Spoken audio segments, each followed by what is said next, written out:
Show on each and every one of you. So, Andrew, do me a favor, introduce yourself, tell us a little bit about who you are and where my audience can find you. Okay, I'd be happy to. My name is Andrew, and I have a podcast called Anonymous Andrew Podcast. And this podcast was spawned, I created it a little less than a year ago because of a relationship I was in. And that's how Terrain and I met. He had heard my story about this relationship with a woman that was living a double life. So we don't have to rehash that. It's actually a couple of episodes ago on your podcast, my story. Um, but however, so that was recorded, I think 6 to 8 months ago, something like that. And at the time of that recording, I was a very bitter and angry man, broken. This woman had, uh, I have to bring a little bit of the story into this update. She was cheating on me and she was seeing other men, and there was some indication that she was doing adult entertainment stuff. Uh, and unbeknownst to me, although I had some intuition. I had some feelings that there was something going on. And every time I confronted her, I was gaslit. I was double talked. I was told that I was crazy. So, you can listen to my story on Terrain's podcast or listen to it on my whole first season is all about the relationship. And at that time, I literally felt, yeah, this woman was beautiful. I was madly in love with her. I really thought that we were going somewhere. I was living in a fantasy world. There's an expression that you fall in love with the potential version of somebody, and that's exactly what I did. There was a version of her that I made up in my mind that I thought she could become, and that we could become, and that we could ride off into the sunset. And she had a whole complete different narrative in her head, and somehow she stuck hung in the relationship for 2.5 years, and so did I. And all the while, I was privy to what's going on. I knew she was up to something. So when the whole thing ended, I was angry at myself. I was ashamed. I was embarrassed because I had brought my friends and my support group into the scenario and telling them, and everybody was telling me, I don't understand why you're staying, and why don't you leave? Well, you don't understand. She's beautiful. I'll never find anybody as beautiful as her.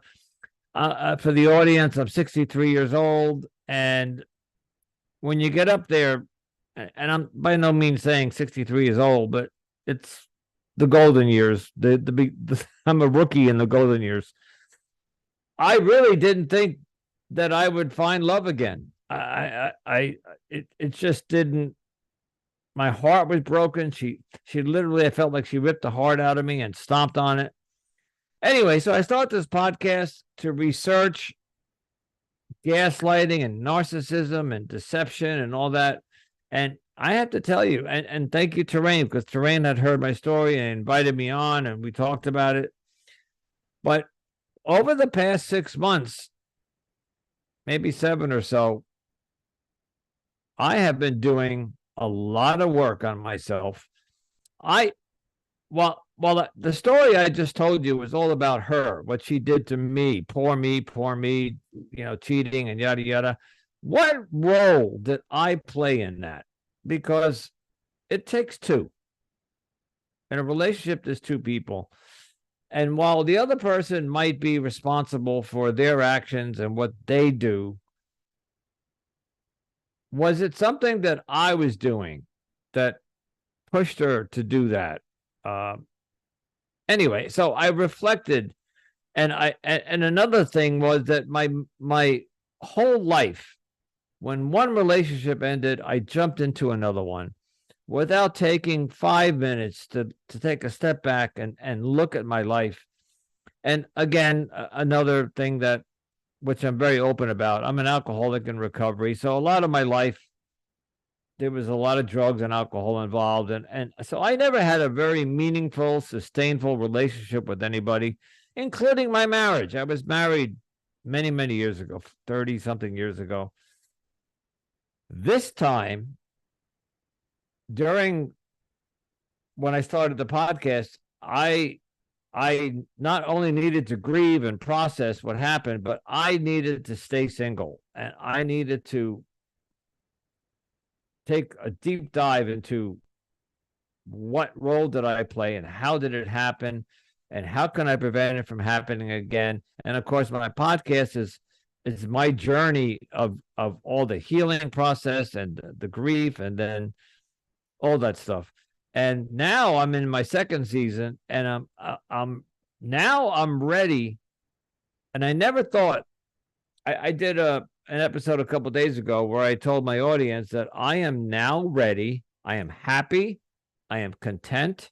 I am joyful being single, sitting in my own skin.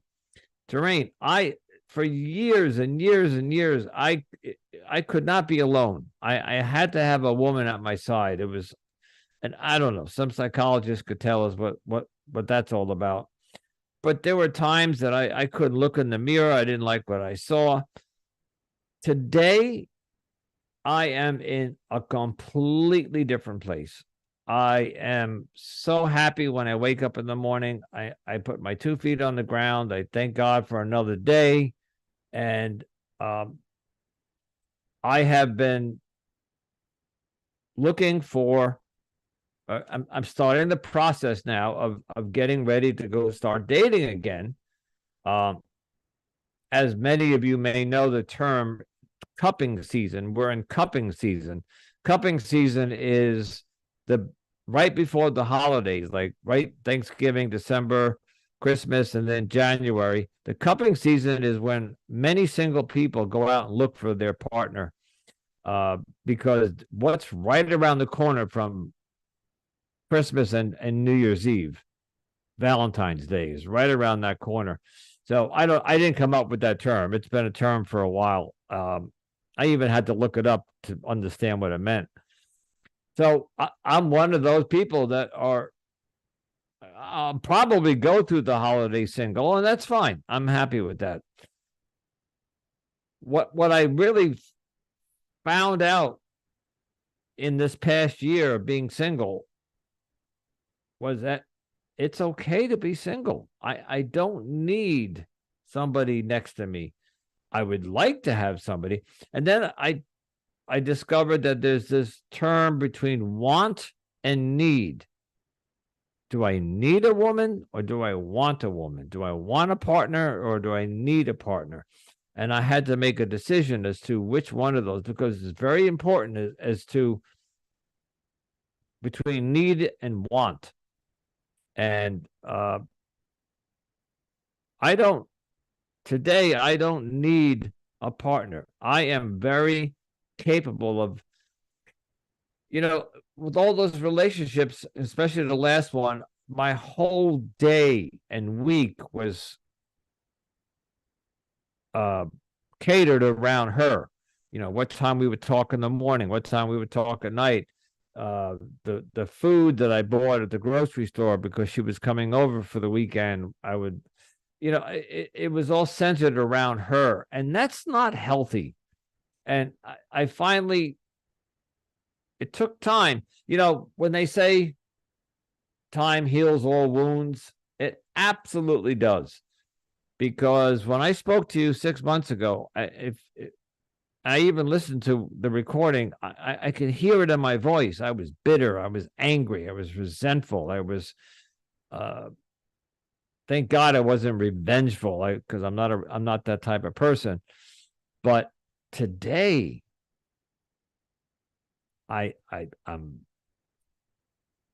today's Sunday. It's a little bit of a chilly day, but I was up at 6 o'clock this morning. I played tennis at 8 o'clock.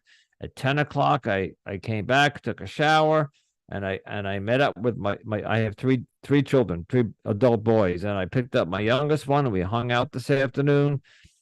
And learning, by the way, another thing that I found out, that having a woman or a partner in your life that you're so obsessed with, so ingrained with, so OC, whatever, you tend to block out the other people in your life, your friends, your support system, your family. I have 3 grown boys, of which the oldest is married and has 2 of my grandchildren, and I dismissed all of them while I was with this woman because my life revolved around this woman. Today, I can pick up the phone and call any one of my sons, although one lives in Florida, but I can pick up the phone and say, "Hey, what are you doing this weekend? Can I come out and see the grandkids?" Or like the son today, can we get together and just grab a hamburger or a Shake Shack or something, whatever. And it's a beautiful thing. And I thank you for letting me come back on the show, because I want to have the message to your audience and to people that if a relationship ends, it's not the end of the world. And I thought it was, And Andrew, if I can add to that as well, I think many of us have been there where we're in a relationship, and because we spent so much time with that person, we forget who we are. And because we spent so much time with that person, we seem to neglect what we used to do, our hobbies, our friends, our family, all these things that look small when we're in the relationship, but when we're outside of it are so grand, such as children, as you mentioned, tennis, as you mentioned. I remember a time where I was in a relationship and I was so gun ho. I was so into it. I was like, this is the person that I want to give my 110% in. But then what I found is that I was giving so much of myself that I didn't have anything left over to give back to myself. So my question for you is, as you look back and you compare the two Andrews, one from when we first spoke and the one from who I'm speaking to now, what is one of the big differences that you see?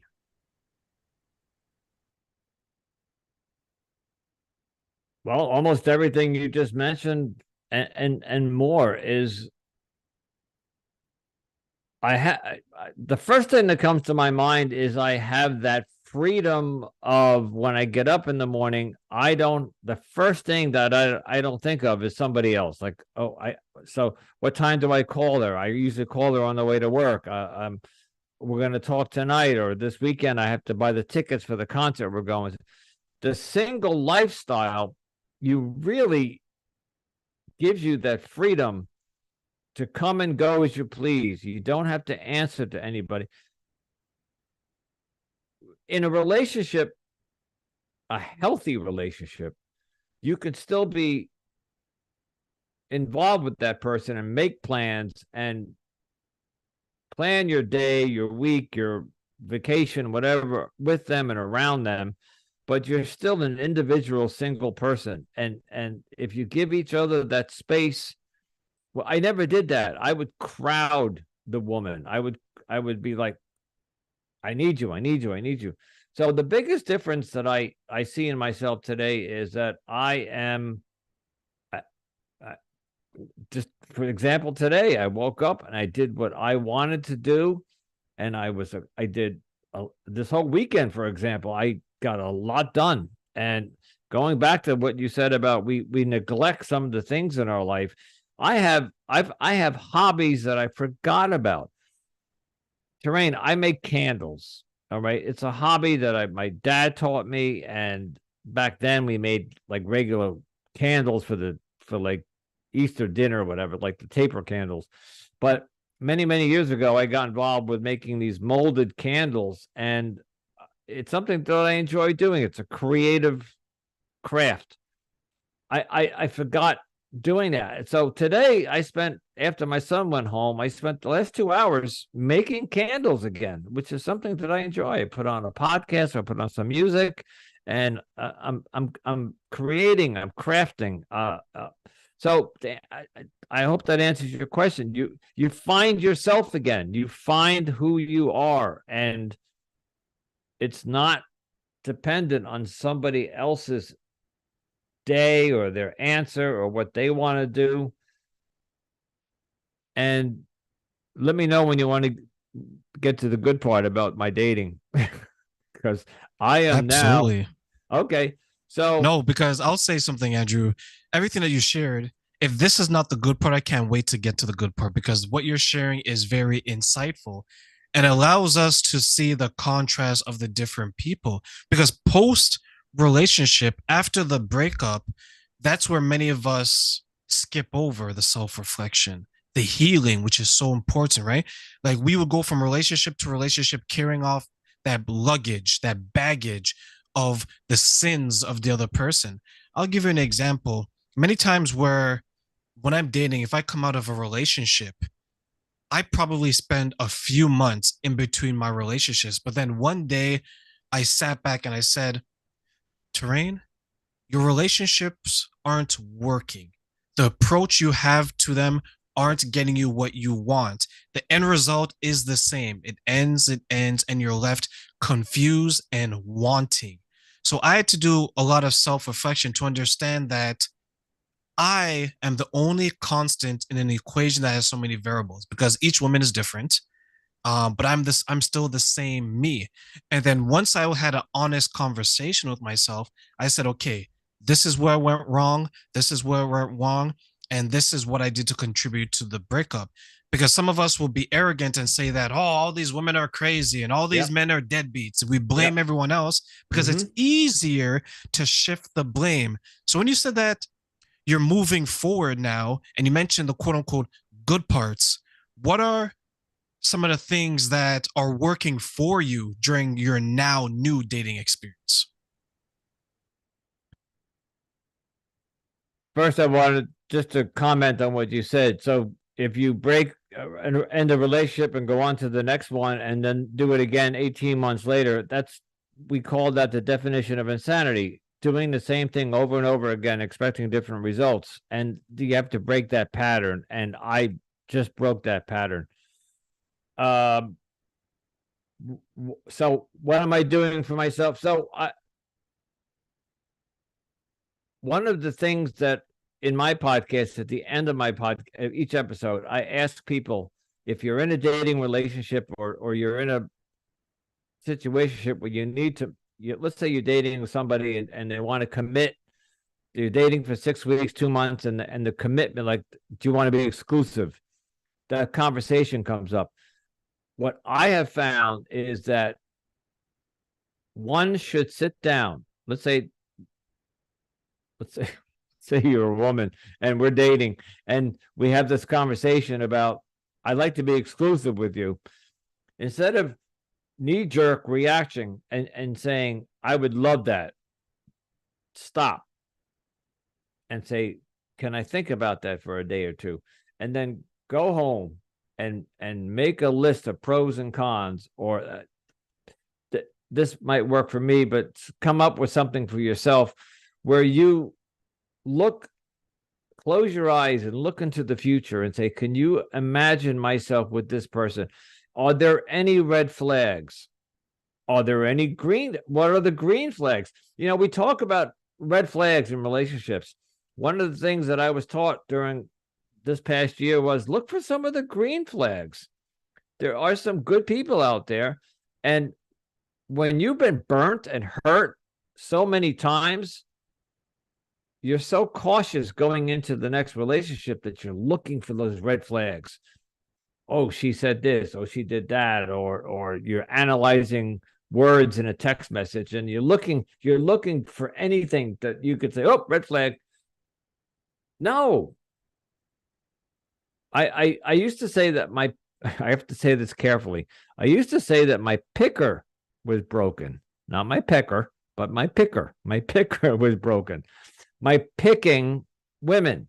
And I was picking the wrong women. I was picking women that did have emotional issues, trauma, PTSD, childhood issues, because I was wearing the Superman cape. Today, I am now more focused on me. And if I meet somebody, I'm not so quick to jump into a relationship or even dating. Get to know that. When we go on dating apps and we meet somebody, they are complete strangers. And even though you talk for 10 days and then maybe you go on 2 or 3 dates, you don't know that person. they are complete strangers to you. Especially in my age, when you meet somebody like 50 or 60, they have a lifetime of drama and divorces and or maybe some good things too. But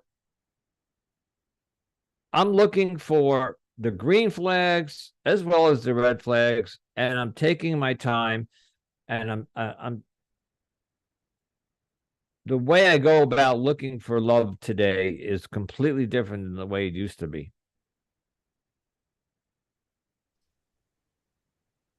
For those who are watching on YouTube, my Facebook, social media, please continue to subscribe, like, and share for more incredible interviews like the one we have with my good friend Andrew. And we will be back for more. So stay tuned, everyone.